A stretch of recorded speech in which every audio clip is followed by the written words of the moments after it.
It just happened. Trump gave the word. Israel moved first, and now everything is collapsing. This isn't just speculation. This isn't saber rattling. This is the final blow. While you were sleeping, the plan snapped into motion. ICE raids across U.S. sanctuary cities, Iranian sleeper cells taken down, lasers, explosives, encrypted networks, real threats neutralized. And behind it all, a court ruling that changed everything. President Trump now has the constitutional firepower to send in the National Guard anywhere, anytime. And he just did. But it's not just over yet, guys, because what just leaked out of Tehran, it proves that they weren't just planning to hit Israel. They were already here. And this is exactly why President Trump's DHS unleashed a nationwide crackdown last night. Antifa-linked operatives, nuclear intel buried in storage units, ICE agents under attack, and finally fighting back. So guys, you're going to want to see what Israel did next, how Gavin Newsom tried to stop it and ended up getting steamrolled, and what the Ninth Circuit just gave President Trump full power to do next. So stick with me, guys, because in the next few minutes, you're going to see how Iran's nuclear plot got all the way to California, while sanctuary cities they became ground zero, and why President Trump is now calling this the final warning before total collapse. By the way, if you guys appreciate the daily news updates, click the like button and subscribe to the channel. Okay, so let's get into this whole thing and how it all exploded, because the truth is this crackdown, it didn't just come out of nowhere. It started with one word: Iran. June 20th, 2025, the White House dropped a bombshell. They confirmed what many of us had already suspected. Iran can now produce a nuclear weapon in just weeks, not years, not someday, but weeks. Now listen, this isn't just talk. Iran is enriching uranium at nearly 90% purity, which means they already have enough nuclear material for at least 10 warheads. You heard that right, guys, 10. But here is where it crosses into full-blown national emergency. Intelligence sources discovered that Iran was moving materials through U.S. ports, through our own airports, guys, using smuggling networks routed through states with weak enforcement. And guess where they're headed? Sanctuary cities. The same cities where ICE has been blocked. The same cities where criminals hide in plain sight, shielded by soft-on-crime politicians who would rather virtue signal than secure the homeland. But here's the next part, guys. And this is what really triggered Trump's DHS to finally go full throttle. Intelligence confirmed Iran sleeper cells are already here, embedded, waiting. Some of them are posing as activists. Others are students or posing as students, workers, even volunteers. And worst of all, they're hiding right inside the very jurisdictions that refuse to cooperate with ICE. Cities like San Francisco, Chicago, Los Angeles, all places where local leaders said, hands off our people, even when those same people were quietly coordinating with foreign enemies. Now, this is not a movie, guys. This is right now. And what happened next? Well, it changed the game forever. So stick with me, because up next, I'm going to break down the exact moment that President Trump gave the order and what DHS found when they kicked down the doors in 7 U.S. cities. Oh, you're going to want to hear about the storage units and what was inside of them. It's going to make your jaw drop. All right, so here's how it all started. Not with an explosion, not with a broadcast, not even with a raid. It started with a classified briefing inside the White House Situation Room, where President Trump was handed the one thing that changes everything: a direct intelligence confirmation. Iran can build a nuclear weapon in 3 to 6 weeks. And just like that, the red flags lit up. According to declassified reports from the Department of Energy and DHS, Iran's enrichment facilities are now operating at full capacity. They've bypassed the IAEA inspections. They've ignored international warnings. And today, they are operating at weapons grade levels, hovering at nearly 90% enrichment uranium. That's not theoretical, guys. That's not potential. That is weapons ready. Worse still, there's no hiding it. Hundreds of viewers have already taken the leap, and the results speak for themselves. Amy Best, she was thrilled. Ron, I finally called chapter. Thank you so much. Cecil Frith Sr. said, thanks for the chapter link, Ron. I'm now saving $166 a month on Social Security. That is a sweet raise. Guys, that's over $1,900 a year saved just between these two people. Chapters help is totally free. There's no pressure. Just people who care about getting you the right Medicare coverage for your life and your budget.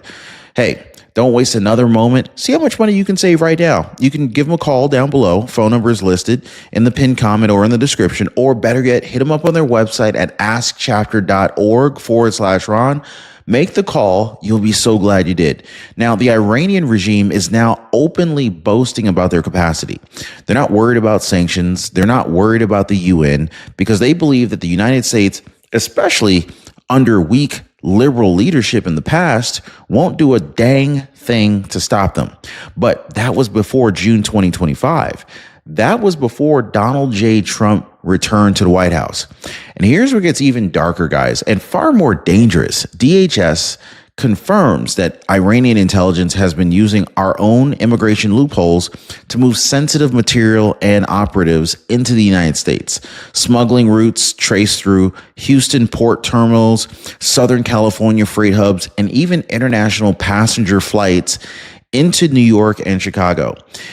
What were they bringing in, though? Well, not missiles, not tanks, but something far more effective. People, sleeper cells, trained, embedded, and coordinated operatives who have been living quietly inside the U.S. cities, some of them for years, waiting for the go signal. And according to DHS, that signal may have already come. The scariest part, though, these sleeper agents were not hiding in red states. They weren't in rural areas or near military bases. They were positioned deliberately in so-called sanctuary cities. Why? Because these cities, run by radical leftist mayors and governors, have openly refused to cooperate with ICE.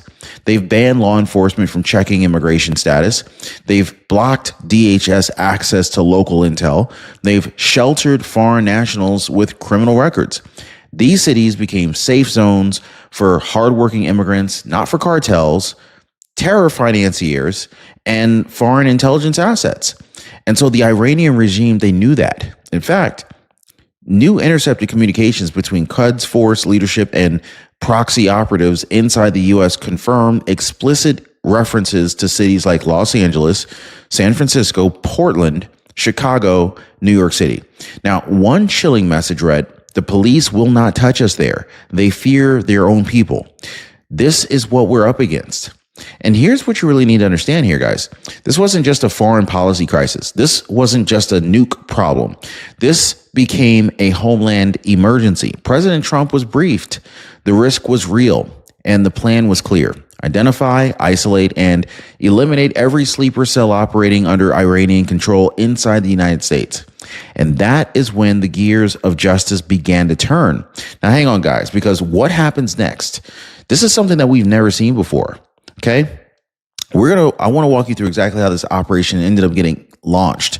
I'm going to talk to you guys. I'm going to share with you guys the pre-launched, the pre-dawn raids in 7 sanctuary cities, the jaw-dropping evidence that was found inside of rented storage units and abandoned homes, and of course, the terrifying list of targets still being hunted down as we speak. All right, guys. So this is when President Trump stopped playing defense and started hunting these guys down. But let's go ahead and continue. All right. So how did it all go down? Well, it didn't go down with press releases. It didn't go down with CNN coverage, but with boots on the ground, pre-dawn, and no more warnings. So over the last 72 hours, President Trump's DHS, backed by ICE tactical units, executed synchronized raids across 7 major sanctuary cities. Let me say that again. 7 cities simultaneously, 0 leaks. The targets, a mix of Iranian-linked sleeper cells, shell nonprofits, and residential properties believed to be staging grounds for future attacks. Cities hit include Los Angeles, San Francisco, Chicago, New York City, Philadelphia, Portland, and Seattle. Now, we're talking about a massive federal operation, the biggest ICE action in years. And what they uncovered, it stunned even hardened DHS officers.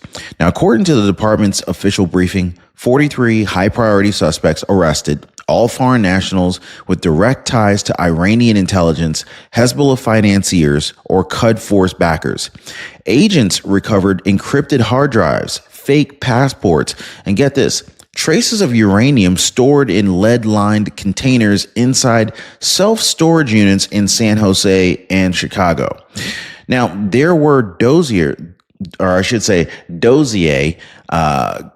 detailed ICE patrolled routes, facial recognition, targeting tools, blueprints of critical U.S. infrastructure, water treatment, grid station ports, you name it. By the way, does anyone remember the drones that were flying over the New York City area, New Jersey, the whole Northeast, maybe about...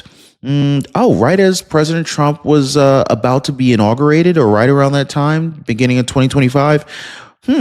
I wonder if those drone rumors were true about the drones looking for traces of nuclear activity, uranium perhaps. Well, all I can say is that this was not random. This was planned infiltration. And guess where most of it was found? Inside jurisdictions where ICE had been defunded, where local law enforcement was blocked from cooperating, where officials like Gavin Newsom gave speech after speech about how America should be a sanctuary. DHS officials are now saying that years of inaction allowed these sleeper cells to grow roots, to blend in, and to build networks that were days, maybe even hours away from activation. Now, here's what really flipped the switch. Just last week, President Trump scored a major court victory. The Ninth Circuit, of all places, honestly, ruled that President Trump has full constitutional authority to deploy both ICE and the National Guard when local officials refuse to act. And he didn't hesitate either. The court ruling was the green light. The court ruling was the green light, and President Trump, he took it straight to the front lines. Now, here's the thing, though, guys. This was just the beginning. So how did we even get here? How did we go from sleeper cells hiding in plain sight to ICE storming buildings with National Guard backup? Well, it comes down to this. The Ninth Circuit gave Trump the hammer, and he didn't blink. So let me go ahead and walk you through this, because it really does matter.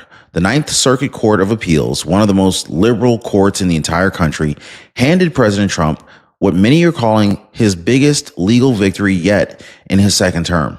Full constitutional authority to deploy the National Guard and take control when local forces are unable or unwilling to enforce federal law. And the ruling wasn't close. It was unanimous. That means no more hiding behind state rights. No more excuses from mayors and governors who let chaos reign and criminals walk free. Trump reacted within hours. He posted this on Truth Social. He said, quote, "Big win in the Ninth Circuit on core presidential powers. Newsom, totally incompetent. We protect citizens when local politicians fail. Congratulations to the Ninth. America is proud," end quote. And then he moved. DHS teams were activated, ICE warrants were unsealed, National Guard units were mobilized into sanctuary cities with full constitutional backing. And Gavin Newsom? Well, let's just say that Gavin Newsom cracked. He fired back on Twitter saying, "Donald Trump is not a king." Tonight, the court rightly rejected the idea that he can deploy soldiers without oversight. But here's a twist. That wasn't the ruling. Gavin Newsom either didn't read it or hoped you wouldn't read it. Because the court did affirm President Trump's right to deploy when state and local forces can't or won't enforce the law. And that's exactly what Gavin Newsom's California has been doing. They've been blocking ICE, releasing dangerous foreign nationals, and enabling the growth of networks that literally conspire with America's enemies. And now, Secretary Kristi Noem just made it crystal clear. At a DHS press briefing yesterday, she didn't mince words. We are witnessing the consequences of sanctuary lawlessness. The president's directive is clear. Out of the threat, protect the homeland, right? Root out the threat and hold accountable every official who stood in the way. She also went on to say assaults on ICE officers are up 413% in sanctuary cities. Many of those attackers are foreign aligned radicals. We will not allow this to continue. So think about it. 413%. That's the result of years of appeasement, years of politicians who cared more about being called inclusive than saving or keeping you safe. So now all of that's over. President Trump, he has both the authority and the will and the people behind him at this point. So now let's talk about the part that nobody wants to touch. Because while Iran was building bombs and smuggling operatives into our cities, they weren't working alone. They had help right here at home. But let me be blunt about this. The Department of Homeland Security has now confirmed that Iranian-linked sleeper cells were coordinating with radical U.S.-based groups, including Antifa. That's right. The same masked agitators that you saw attacking ICE officers, setting federal buildings on fire, doxing agents, and marching under the banner of resistance.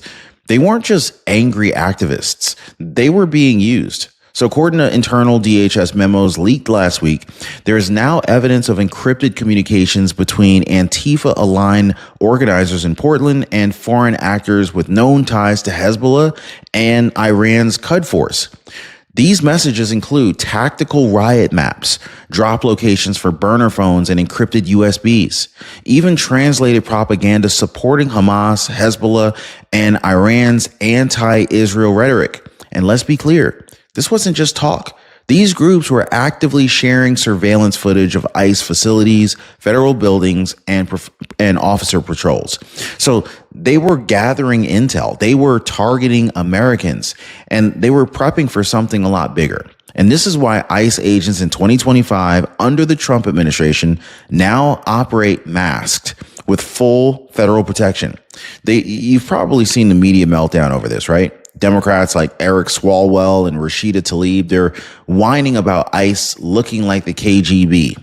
Swalwell said this: they're wearing masks like 1800 bank robbers. This isn't who we are. But let me ask you something, guys. Why do they need to wear masks?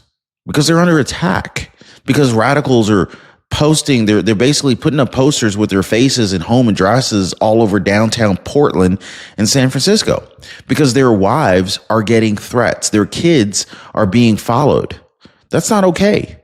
This and the same people who scream justice, they're literally trying to hunt them down. So yeah, the masks are staying on because this isn't about optics anymore. This is about survival. And Trump made it crystal clear. If you lay a hand on a federal officer, if you target ICE, if you shield a foreign agent of terror, you will be prosecuted to the fullest extent of the law.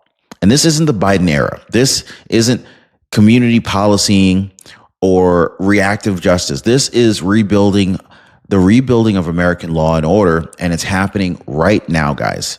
So after everything you just heard, the sleeper cells, the uranium traces, the court victory, the DHS raids, the Antifa-Iran connection, you'd think the media would be panicking right now, right? Nope. They're way too busy arguing over ice masks and trying to defend Gavin Newsom. But here's a real truth that they just can't suppress anymore, because the American people, they're finally waking up. According to the latest Fox News national poll released today, 62% of Americans now support National Guard deployments in sanctuary cities. Among independents, that support jumps to 68%. And here's the one that's shaking up Democrat strategy meetings. 45% of Latino voters now say they trust Trump more than Gavin Newsom to keep their families safe. Think about that, guys. I'm talking cities like Los Angeles, Chicago, and Philadelphia, where ICE used to be demonized. Trump's numbers are surging because people don't care about political branding when their neighborhoods feel like war zones. They care about their kids, their businesses, their freedom to be able to walk the street at night without stepping into chaos. And Gavin Newsom, well, let's just say he's having a rough week. So after the Ninth Circuit ruling, Gavin Newsom, he ran straight to Twitter and screamed, "Trump is not a king." But here's what the court actually said. The president has the legal authority to deploy federal forces when local governments are failing to enforce the law. That's not king. That's commander in chief. And Trump responded with fire. Tell that to the families whose sleeper cells were targeting. Boom. Guys, that's the contrast. President Trump is out here arresting foreign operatives hiding in sanctuary cities. Gavin Newsom is out here giving them legal cover while pretending to run for the president. So even Democrat strategists at this point, they're sounding the alarm. A DNC insider leaked a memo just yesterday warning that Trump's DHS raids are polling better than expected, even in the blue strongholds. But why? This is because it comes to safety versus slogans. The slogans are collapsing. And here's the kicker on top of it, right? Most Americans now believe Trump was right to take control, right to unleash DHS, and right to bypass sanctuary politicians who left the front door open for our enemies. So now the question is, what happens next? Because what President Trump and DHS just launched wasn't a one-off. This wasn't a raid. This was the beginning of a new doctrine, a doctrine where sanctuary city protections no longer apply to terror affiliates, where the Department of Homeland Security is reclaiming territory city by city, not overseas, but right here at home. So, and let me tell you, they're just getting started, guys. As of this morning, ICE has flagged over 300 additional names tied to Iranian proxy networks, financial intermediaries, radical organizers, and foreign-born tech specialists who exploited visa loopholes. These individuals are not just being watched, they're being targeted. Philadelphia, Minneapolis, Atlanta. Three cities now confirmed as the next wave of federal operations. Why? Because these are cities with soft leadership, cities where ICE agents have been attacked, defunded, and even denied backup. Cities where radicals are still they're operating freely, emboldened by years of zero accountability. Well, that ends now. And so the message from the White House is crystal clear. No more tolerance for lawlessness disguised as progressivism. No more hiding behind slogans. If you shield foreign threats, you become one. Boom. Right there.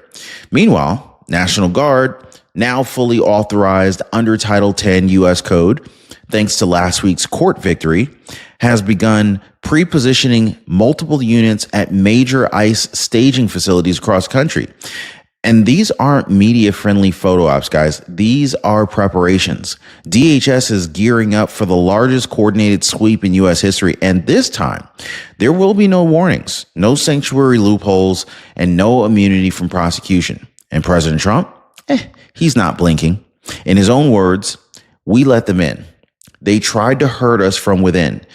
Now we will remove every last one of them. And the politicians who protected them, they will answer to the people. So ladies and gentlemen, it's over. The lies are done. The borders, internal and external, they're being enforced. And the United States is no longer a playground for sleeper cells, radical anarchists, or the enemies of freedom. This is a turning point, okay? A moment that history books will remember when the American government finally said, not 1 inch more. Now, if you support what President Trump and DHS just did, if you're tired of watching your cities fall into chaos, and if you believe that this country still deserves to be protected from the inside out, then don't stay silent. Share this video, drop a quick comment down below. And I want you to hit the subscribe button because you're going to keep telling the truth, okay? We are going to keep telling the truth, and they're terrified about what I'm going to share with you next. We'll see you guys next time.